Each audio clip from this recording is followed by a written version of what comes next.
Hey everybody, this is Blake here, and welcome to my review of Hail Caesar, the newest movie by the Coen Brothers. So, I have a confession to make. I wasn't sure whether I was going to see this or Pride and Prejudice and Zombies in the theaters. Because on one hand, Hail Caesar looked really good.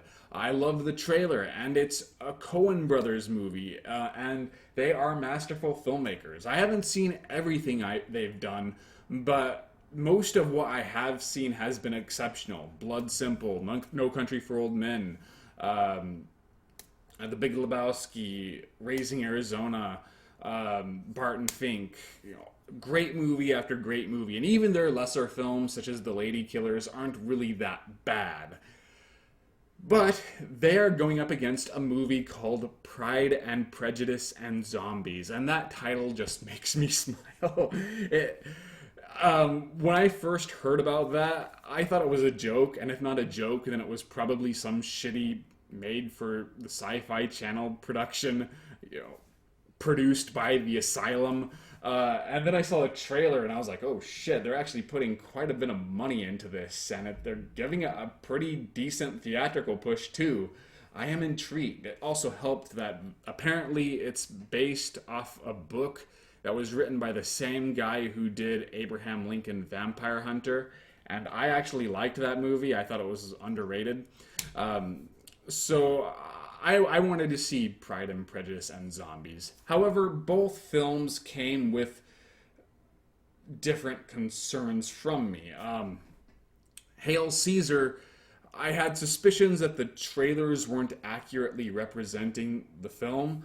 I'm familiar enough with the Coens that a lot of their movies aren't easy to market, so usually the trailers play up the comedy. And even though this seemed like it was going to be a comedic mystery, I know that they don't play by the rules of conventional narratives, and that it was very possible that Hail Caesar was going to be much more artistically driven to the point of alienating a lot of people.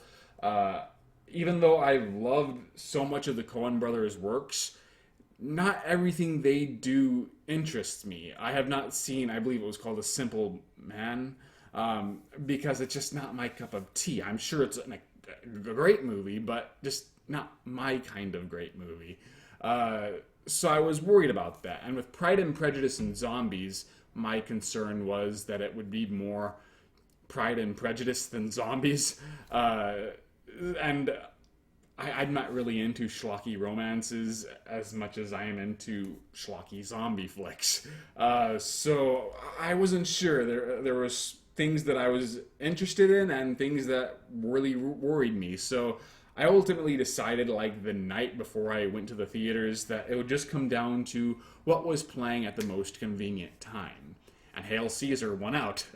So that probably diminishes my credibility as a reviewer, because most of the reviews for both of these films sort of confirmed my fears for each, but at least Hail Caesar was getting a lot better reviews and seemed like a much more respectable movie, so the choice should have been obvious, but I am the guy who owns the Carnosaur trilogy, so you can never take me that seriously. So I saw Hail Caesar, and honestly, I thought it was a good movie. I really liked it. But is Hail Caesar a great movie? No.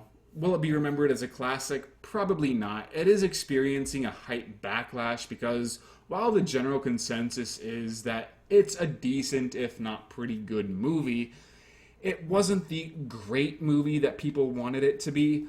Our expectations were just way, way too high, and we wanted another Coen Brothers classic, and that disappointment is leaving a sour taste in a lot of people's mouths, to where when they think of Hail Caesar, they just think of that disappointment and overlook the fact that at the absolute least it's an okay movie. I thought it was pretty good myself.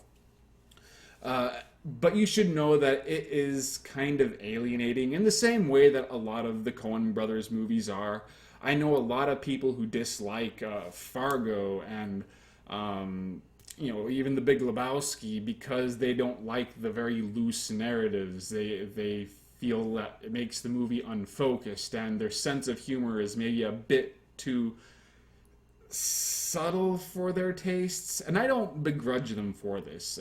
I could totally see why somebody would have a bad reaction to a good Coen Brothers movie.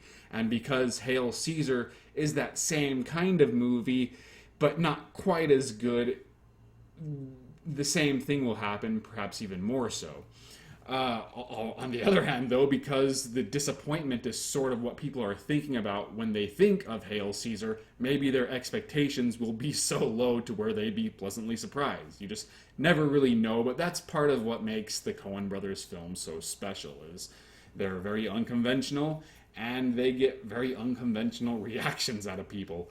So what did I like about this movie? Well, for one, I thought it was pretty damn funny. I liked a lot of the dialogue, where I liked most, if not all of the dialogue, which is very sharp, very witty without being overwritten.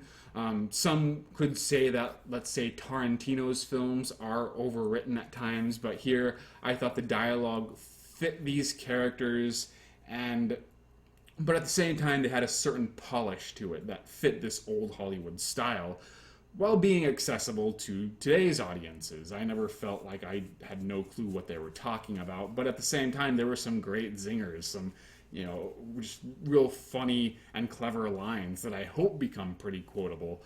My favorite scene in this entire movie was when a parish, a priest, a reverend, and a rabbi are all debating theology and religion, because, for one, everything they say is amazing. I loved all of their arguments. I thought the quirky presentation of their arguments was just very interesting to listen to, but amusing in a very amusing way. And Josh Brolin's reaction to this already very funny banter just made it all the more golden. Even if Hail Caesar is not a great movie, that was a great scene within this movie. That should be remembered, just along with all the other great scenes in better Coen Brothers movies. But I liked the majority of the interactions here, primarily surrounding Josh Brolin.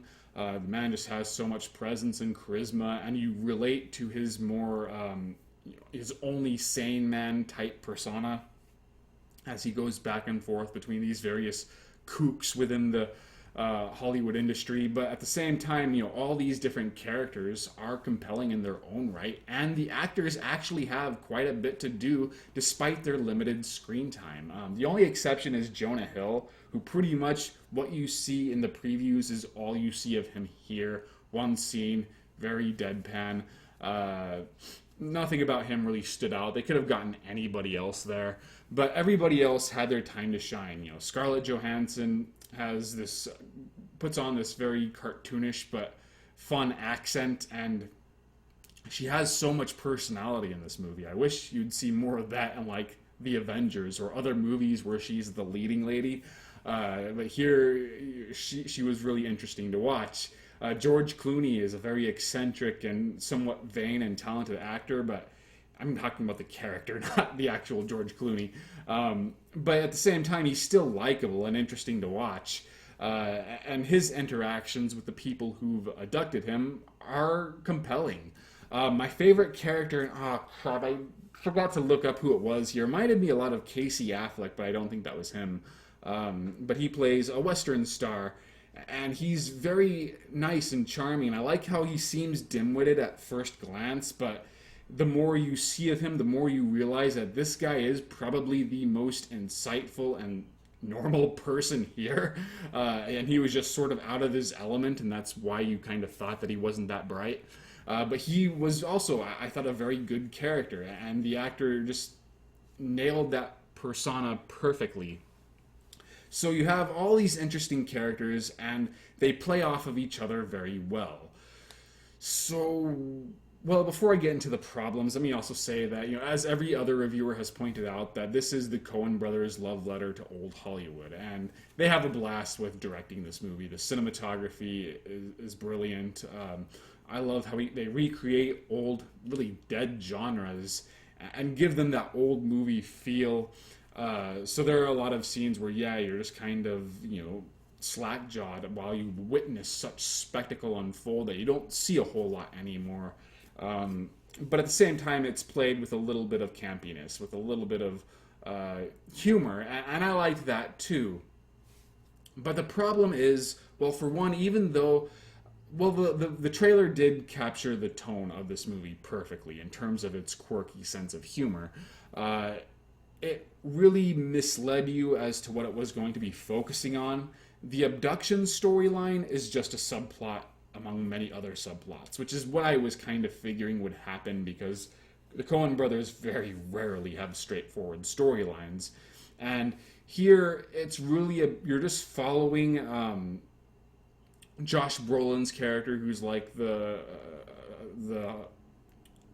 studio fixer. You know, he protects the images of these various stars who get into trouble, and you're just kind of watching him as he encounters these various characters. And even though the abduction storyline does take a little bit more prominence than the others, it's not to the point where that is the predominant plot. So it is a lot more episodic than you would think. And the problem is that most of these episodes aren't really given enough time to breathe. When you look at something like, well, Burn After Reading, that is actually probably the closest Coen Brothers movie to Hail Caesar in terms of its presentation.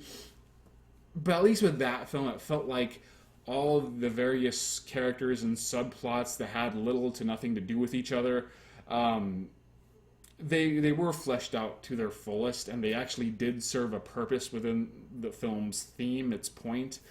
Here, it seemed like certain subplots, such as the abduction storyline, were fleshed out well enough, but others were just glanced over to where you kind of wonder why they were even there to begin with. Such as the Scarlett Johansson storyline, or even the bit with the Western star. I mean, I liked all these parts, but they did not really fit the whole very well. And my theory is that Hail Caesar was probably edited down very severely in post-production in order to be more marketable. Because even if the film is, you know, has its very loose narrative, as all Coen Brothers movies do, it seems like they tried chopping it down to where, well, if it's only an hour and 40 minutes, at least that might get people more interested because it's not, they won't think that it's going to be an artsy-fartsy type film. This should have been over 2 hours, and more time should have been dedicated to the episodes so I could call it an episodic movie that's just about the adventures of this one character played by Josh Brolin. Instead, it seems like the film wants to focus more on the abduction storyline, but it gets distracted by all these other little storylines. Now, if these little storylines had more time dedicated to them and just kind of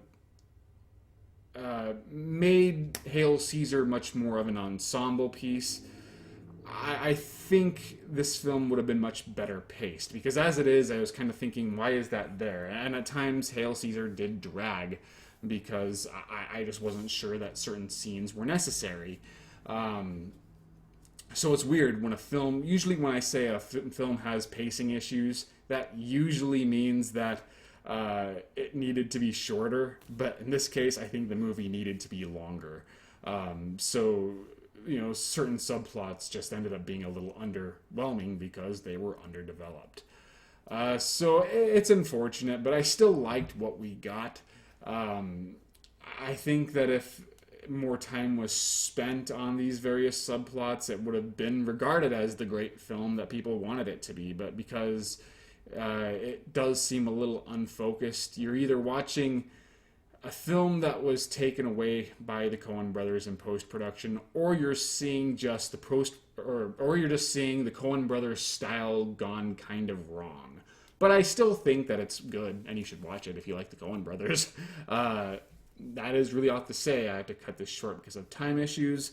My last written review was Special ID, so read that. Follow me on Facebook and Twitter. Hope you enjoyed this video, and I shall see you guys later.